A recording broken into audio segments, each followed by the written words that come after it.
Welcome to the U-Turn Podcast. This is the place to connect to who you truly are.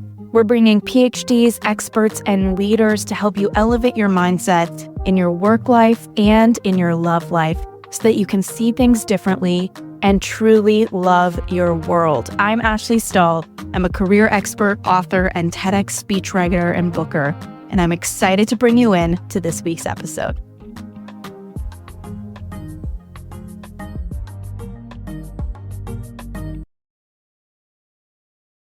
Okay, U-Turn friends, it's Ashley here, and you know how much I take it to heart to find magical people as I go through the world and bring them onto the U-Turn podcast, and that's why I wanted to bring Nirjary Desai onto the show. She's a visionary entrepreneur. She has pretty much 2 decades of experience in hospitality and in the service industry, and she's created award-winning, globally recognized events through her experiential agency.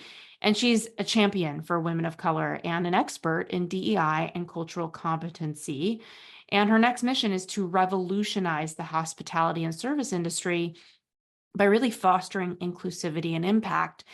And one topic we've been talking about before I hit the record button for all of you was just really taking a look at our story. How do we tell our story? How do we share our story? How do we work with other people of other cultures? And how do you, if you're from a culture that feels like the other in a society you're in, how do you share your story and create connection and understanding so that we can all benefit from the tapestry that is different cultures and people from different backgrounds, which is so important. So Nirjary, thank you so much for coming on the show.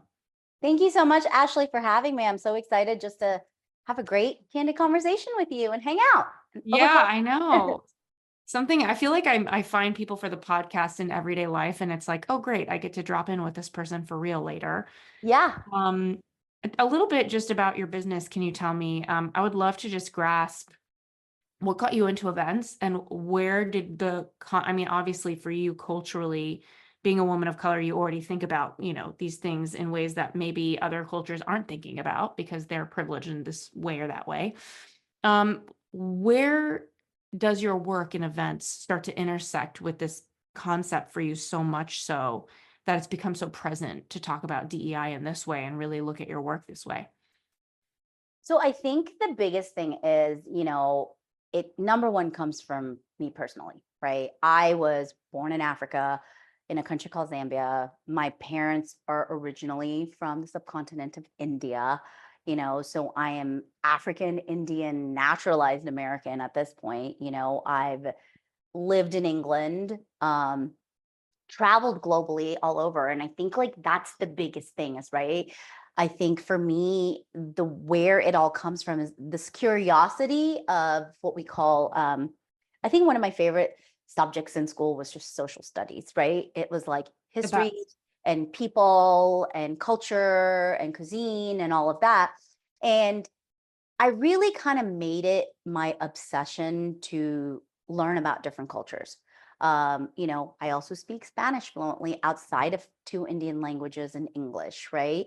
And I think for me, it's that thirst of the knowledge, but consistently wanting to educate myself is where this comes from, right? And when I get the opportunity to talk to someone, anybody, any individual or anything like that, I feel like one of the first things I ask them, and it's never a question like, oh, what's your religion? It's, hey, what's your ethnicity? I'm so interested in learning where you're from or what the story of your lineage, your legacy, or in your family is. And I think like asking questions like that, they're not offensive. I think it makes people more interested in telling their story, but also embrace the question because people love to talk about where they're from. They love to talk about their family history. They love to talk about their legacy. And I think that's where the conversations for me really happened, where it collided from conversation with client to educating myself to being able to educate other people, right? I went to MBA school in London, and I always look at London, it's the bridge that connects the entire world. The East and the West, right? And the entire world is truly present there of all different backgrounds. And one thing about going to school there was that, I was in class with kids, people's kids that were ambassadors, or, they were some sort of a foreign dignitary or whatever, right? So I think from that perspective, it was a big thing for me where I was like, wow, I have access to these people. What am I going to do with this? Right. Mm, And I think the other part of it also is, when my parents immigrated to the US, we lived in Pennsylvania, and then we lived in South Carolina. We lived in Beaufort, South Carolina, which is close to the coast. And it's like a very southern city, right? And then we moved to Spartanburg, South Carolina, and through college, I worked for American Airlines at mm, the airport there, mm, and I worked there through 9/11, all of that. And it was really interesting because I got to see how much lack of knowledge and ignorance there was yeah. in a place I called home, Mm, right? Because I grew up, going to a temple, or like embracing my friends' culture by going to a Baptist church, because they were inviting people of different cultures, bring your friend to church kind of day, and just going there to learn. mm, Essentially, it didn't matter, what my religious background was or what my ethnicity was. We all were worshiping or believing in a higher being from a very having similar intentions, right? I think it was from similar intentions. And I think the conversation from this perspective for me was always like, what do we all have in common, right? mm, If we can have a conversation from a perspective of how are our cultures so similar versus what makes us different, mm, we would be doing very different things on a mm, global level. And I think that's where it really comes from for me. And when I meet my clients, whether they're a CEO for a corporation, male or female, or they are planning their dear child's, luxury destination wedding or something like that, wherever, or it's a nonprofit client. I think their story is so important because I think all of those stories and speaking about their cultural background and their ethnicities really drives me as an entrepreneur and as a business owner to truly serve my client from a place of service and understanding and empathy. mm. Okay, so I feel like it's interesting what you're touching on because one of my favorite questions to ask somebody that I've met kind of newly is like, not just where are you from, but where feels like home. Yeah. I think you can learn a lot about somebody based on where they feel the most comfortable, where they feel the most themselves. And I think cities, just like humans, have personalities and energies that are kind of indicative of somebody, right? So for me, I feel the most at home in LA, but I also feel the most at home in Paris, which I'm catching a flight to tomorrow. Um, and the question is why, right? Like, what is it about you that makes you feel so good there? And sometimes it's just an energy you can't explain. Yep. Um, but I find that where people come from is so potent in really understanding how to best navigate them. And we hear a lot about this in DEI conversations of like really understanding other cultures. And we already know that a lot of corporate America is very performative about this because they want to check a box. And there's obviously other companies that are not looking to just check a box. They actually are having a breakthrough and implementing this in a way that Yeah. is important to them and resonates. And Yeah.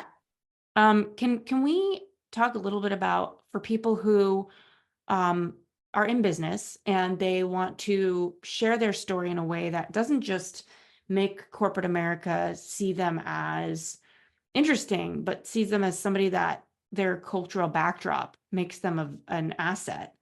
I want to educate people here on how to tell your story.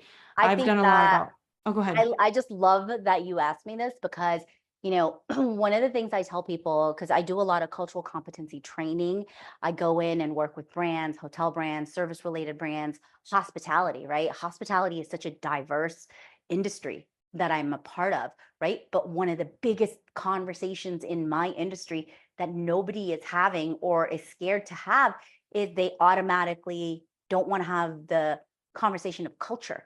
They automatically take it to religion, but nobody's trying to have a religious conversation. And I think in this, when it comes to corporate America or any corporation or any business, The only way you can create a company culture is if you truly understand the culture of the people serving your organization from bottom to top and top to bottom, Mm, right? If you say that, oh, we have this company culture, we're corporation X, corporation Y, corporation Z, we have this company culture or whatever. These are just a bunch of people sitting down, putting messages and mission statements together that this is what our company culture is. But the true way to create your company culture is embracing the people of multicultural backgrounds and telling their stories and understanding that to create a very unified culture in your organization.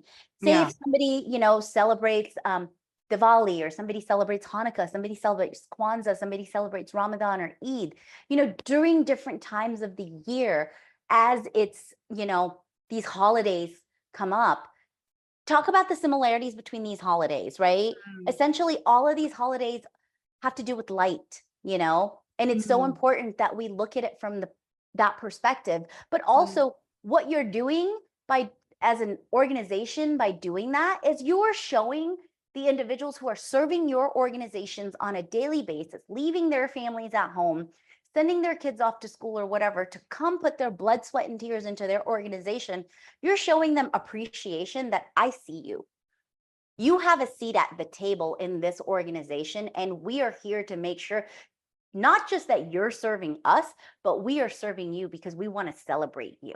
And mm, that is so important because I think the commonality is that we've been ingrained in this society for a long time that it's like, everything's about money, everything's about reputation, and everything's about this social media culture of smoke and mirrors and whatnot, right? But what truly brings us together in any organization is that reminder that yeah. we are human beings serving human beings. And how can we really take that level of conversation and understand that you might be Indian, you might be South Asian, you might be Asian, you might be American, you might be British, you might be Muslim, you might be Persian, you might be whatever. But at the end of the day, everything stripped down is we are human beings serving human beings. And that's what it truly comes down to, right? Mm, And understanding it from a level of very simplicity. You mm, know, I think in corporate America and just in organizations, we all get so ingrained of trying to put some sort of like a glorified system in place of what DEI should mean. mm, But the simplicity is DEI is the golden rule of life, doing mm, to others as you would have them do back to you. mm, So that means accepting and embracing the people who are fueling their energy on a daily basis into your organization, regardless of what gender they are, regardless of what culture they are, but celebrating that and appreciating that. Because yeah. that's when we're going to revolutionize understanding each other. Mhm. Mhm. It's interesting. I noticed myself as you're talking about all these people giving so much to the company, and the entrepreneur in me wants to like also acknowledge the entrepreneur that's like, and you're doing so much to bring this vision to life, and like Yeah, so hard to pay these people and keep them on your payroll. exactly. Sometimes there's this energy in corporate America that's like, we're giving so much here. And I'm like, yeah, but there's somebody behind this that risked everything. And you have a full-time thing because they did it. Um, I think the thing is, it's like you said, right? I come from I'm an immigrant in America. My parents right. are immigrants. My sister was born here. And when you look at this culture, right? And like you said, these people are giving everything. Corporate America thinks that they're giving a lot. Hey, listen, giving somebody a salary for what they're doing for you and making sure that their livelihood is sustainable based on the cost of living in the market that your company is operating in is important, right? But Yeah. transparency is also important. But I think like that risking everything, my parents risked everything to leave Yeah. Africa, to have this American dream, to come here with 500 bucks in their pocket, to make millions or whatever in a livelihood. And I think that is extremely important to understand, right? There are people of different multicultural backgrounds who have risked so much. We've got Holocaust survivors, we've Yeah. got people that have like, crossed the border, or people that were refugees and whatnot, that risked anything they ever knew back in their homeland and country or whatever, came to this country to serve. And Mhm. these people are well educated. What they went through, they were either doctors, lawyers, engineers, all of it. They left all of that to come here and be part of a service industry, or do whatever it took to Yeah. be part of the fabric of what America is supposed to be now, which is Mhm. the land of opportunity, the land of dreams, right? The American dream. Well, the American dream was built by immigrants, right? Mhm. And I Mhm. think when we look at it from that perspective, organizations need to start looking at truly the culture of their staff, the culture of their employees, because that is so important to understand. When you understand this person's story and the struggles they went through, and they still show up on a daily basis into your organization Mhm. and pour their heart and soul into it to make sure you're profitable. Mhm. Not just that you're providing a salary for them, okay? That's Mhm. inevitable. Everybody should be compensated for their work. But as corporate America, when you stop looking at that you're providing this for them, then they're going to provide a lot more for you. Mhm. Because all you need to figure out what you're providing is acceptance, understanding, and celebrating their culture. Yeah. Yeah. That goes beyond the dollar amount of somebody's salary. Yeah. For sure. It's like respect, and it's such an art. Like hiring somebody is a science in some ways, right? It's like you put your posting out, you get this number of applications, this many people can do it. But there's a big difference between culture and competency fit, right? Exactly. And there's the culture of the person, there's the culture of your company, and then there's the competency you're hiring for. Can they do the job? I used to hire people and just be like, can they do the job? I don't, you know, you can be from anywhere, any way. Can you do it? And that enough was the perfect thing for me. Now I've realized, no, there's so much more than just can they do the job. I've learned Do they that want to do their job? exactly. Are they passionate about the job? Are they obsessed with making a difference? Are they an individual that wants to create impact? Right? Mhm. Because it's so easy, right? I think there's small business owners and entrepreneurs, it's so different. For corporations, it's so different, right? But at the end of the day, the common goal, whether you're an entrepreneur or you're a big corporate giant, is the same. Am I creating an impact? Am I able to make sure that I'm making a difference? If we dumb it down to what really matters and what each organization's goal or individual's goal is, everyone's goal is the same, Right. you know? And I think that's the biggest thing that I think over the years I've stopped seeing that. Or maybe it's just been a shift in mindset, or it's been a shift in energy, or what. But I'm seeing that it's more of like, well, I don't care. I don't have to put the effort in. I'm happy where I'm here, or I'm comfortable right here. And, the mentality of, well, if it's not broke, what's the point of fixing it? Right. Right. I think There's so there's a many lot of that. thoughts. There's a Yeah, lot it's of that. like you're talking about some really important things for people to get. Like we're talking about culture and competency. And when it comes to culture, we hear a lot about core values. And what I've learned, especially recently, is that there's your own core values as a woman, as a person, for me, I'm like, okay, my core values are fun and connection and self-expression. Um, and then there's the core values of the company, right? Like my agency, we've booked more than 100 people on stage for TEDx. We've written a lot of TEDx talks.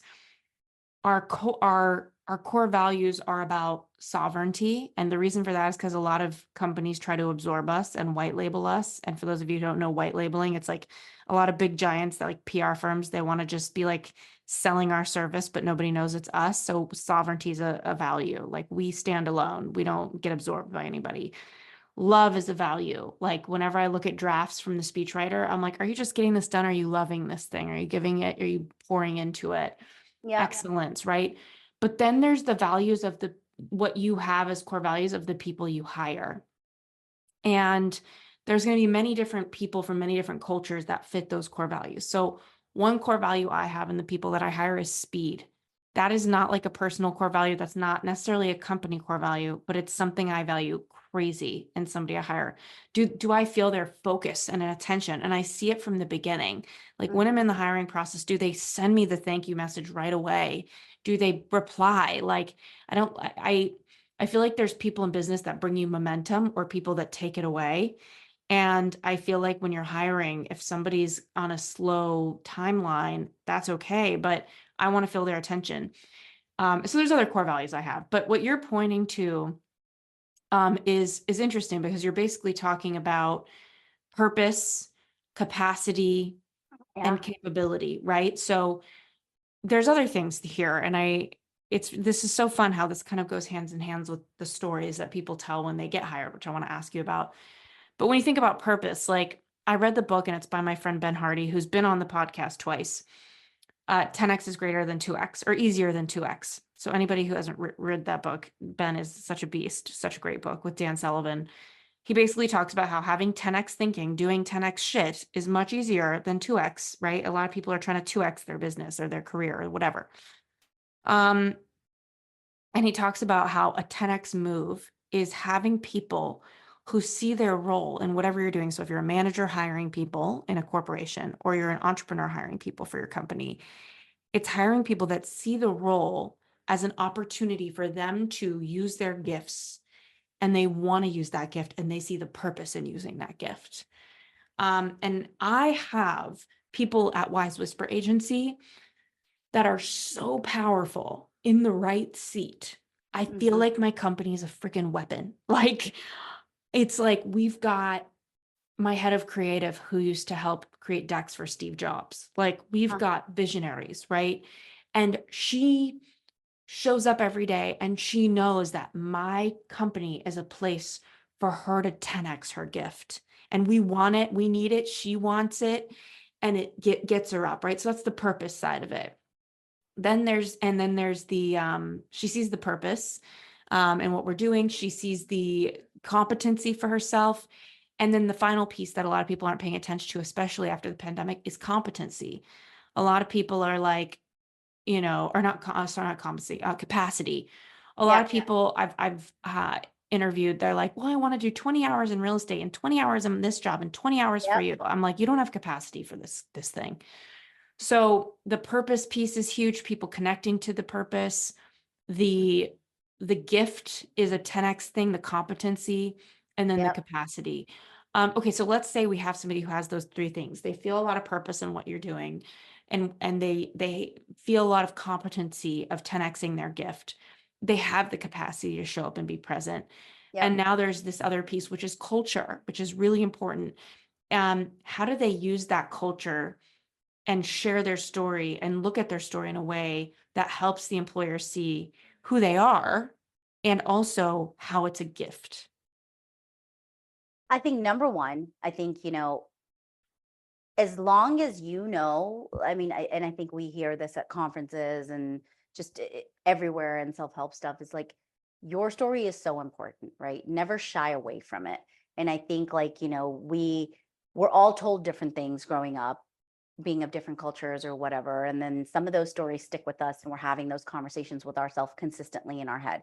But I think the biggest thing is also making sure that you never forget where you came from. I tell people this all the time.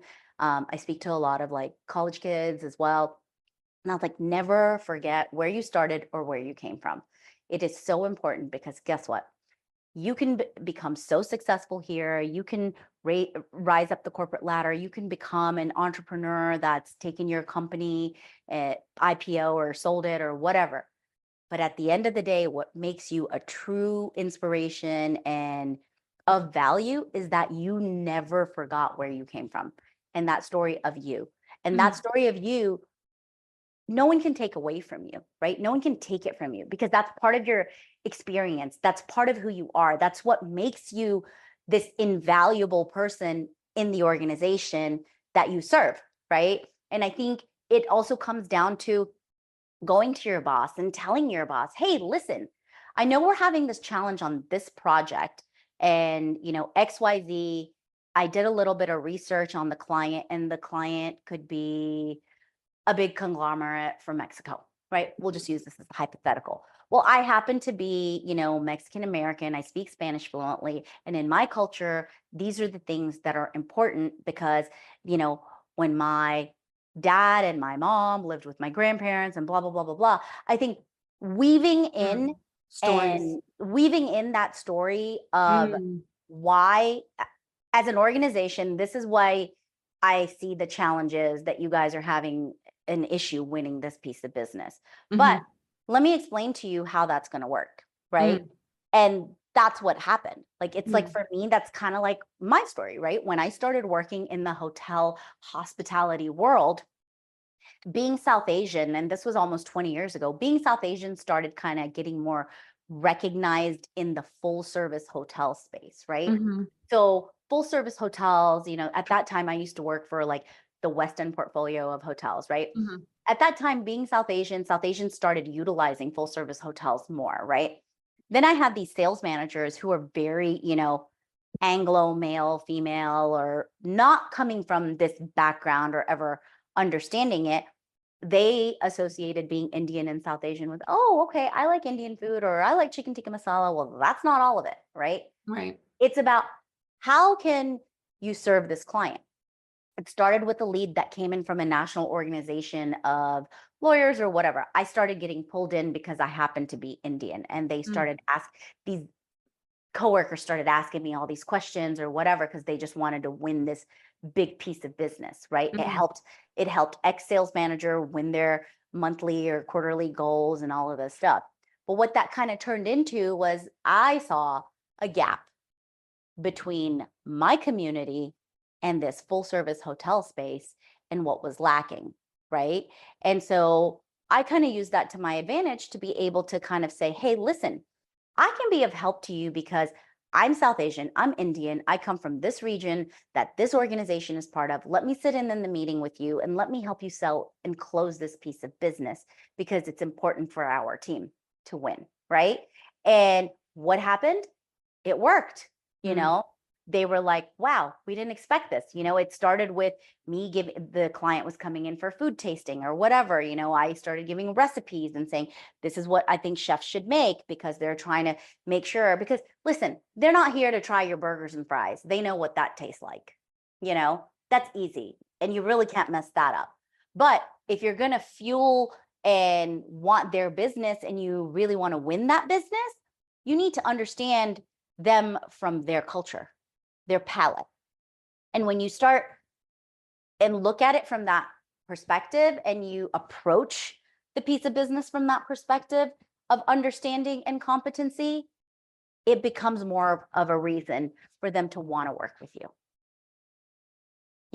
And I think that shows enthusiasm. yeah. Like you said, speed, it shows competency, it shows speed.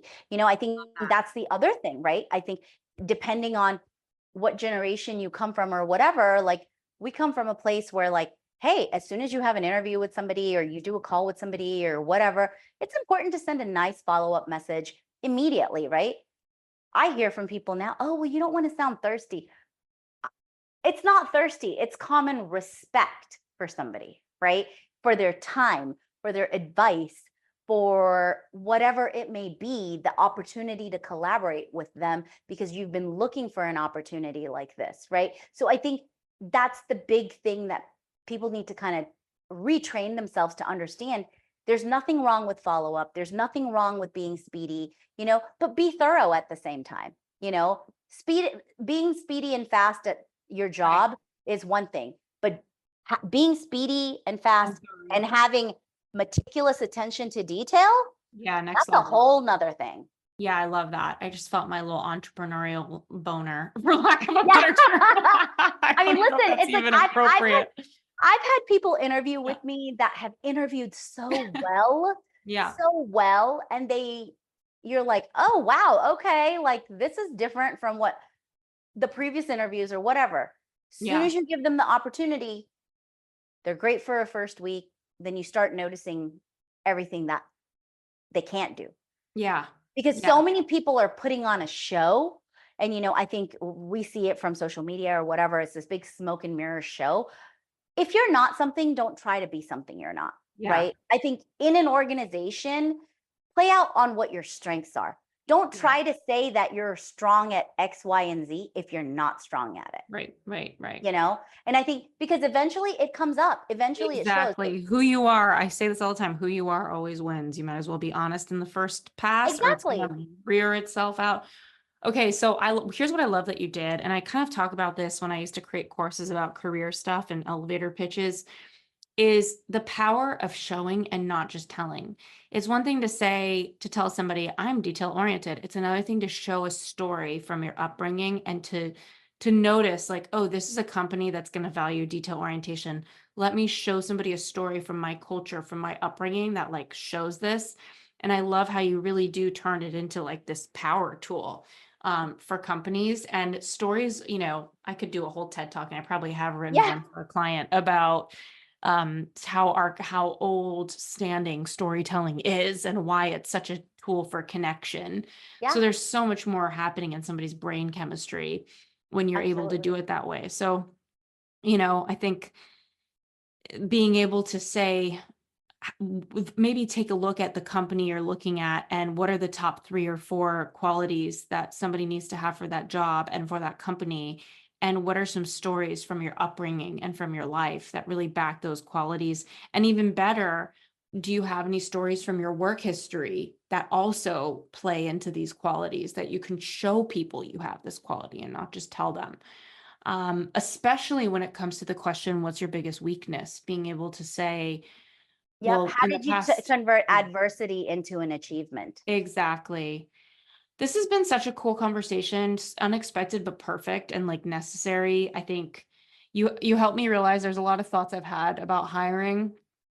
Um, I'm in the trenches of a startup right now and we're growing so fast. Like I don't even know how many people are on our team. I have to look at the org chart, but we were just me and a speechwriter and a booking person, maybe 9 months ago.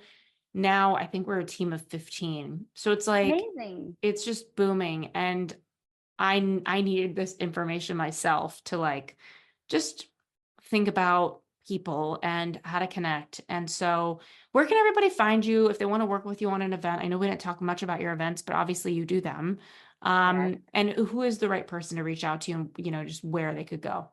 Yeah, so they can find us on Instagram, they can find us on LinkedIn, they can find us on Facebook. You can reach out to me directly. My personal website is nirjarydesai.rocks. My company website is kisscubedevents.com, and it's KIS with one S. We are on all social platforms. You can also shoot an email to info@kisscubedevents.com. And if you have anything from speaking engagements to corporate galas to brand activations, or even luxury destination retreats and weddings, we're here to help you because for me, it's so important that we want to tell your story, whether you're an individual or a brand or a couple. We want to tell your story from a very authentic and transparent place. Thank you so much for coming on the show. Thank you so much for having me. It was a pleasure.